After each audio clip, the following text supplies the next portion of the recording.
A child walks into the kitchen to make breakfast. They love the taste of orange juice. They also love bran cereal. So, using entirely rational deduction, the child combines them for a meal. The result is a soggy, acidic disaster.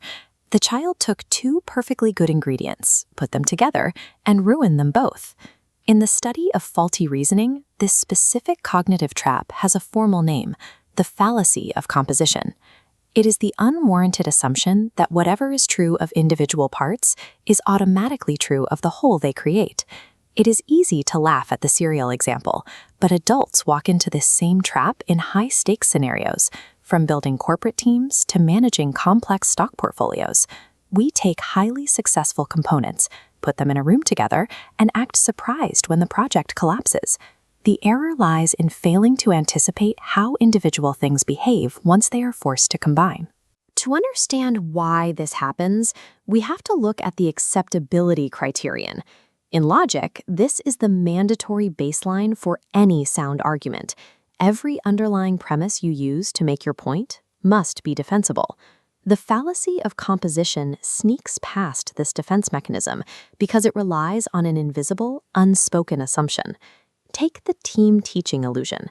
Imagine a college decides to take two of its absolute best, award-winning professors and forces them to team teach a single masterclass. The explicit premises are solid. Professor A is excellent and Professor B is excellent. Therefore, the combined class will be excellent. But look at the unspoken leap required. The argument rests on a hidden premise, the assumption that a part dictates the whole, without friction. In reality, great teaching often requires singular classroom control. That dynamic is destroyed the moment two teachers share the floor. An argument's structural logic fails if it relies on an indefensible assumption about how its subjects behave in the real world.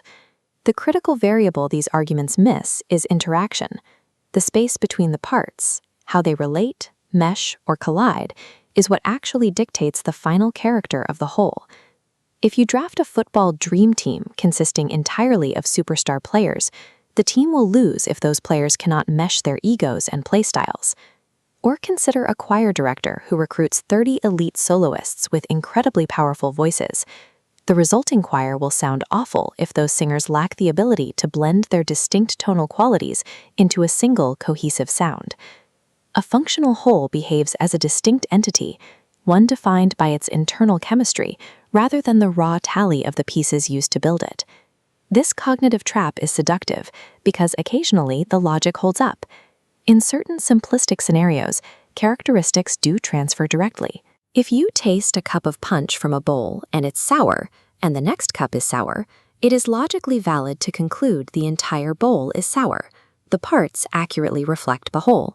But when you encounter someone using this logic inappropriately in a debate, you can dismantle it using a rhetorical maneuver called the absurd counterexample method.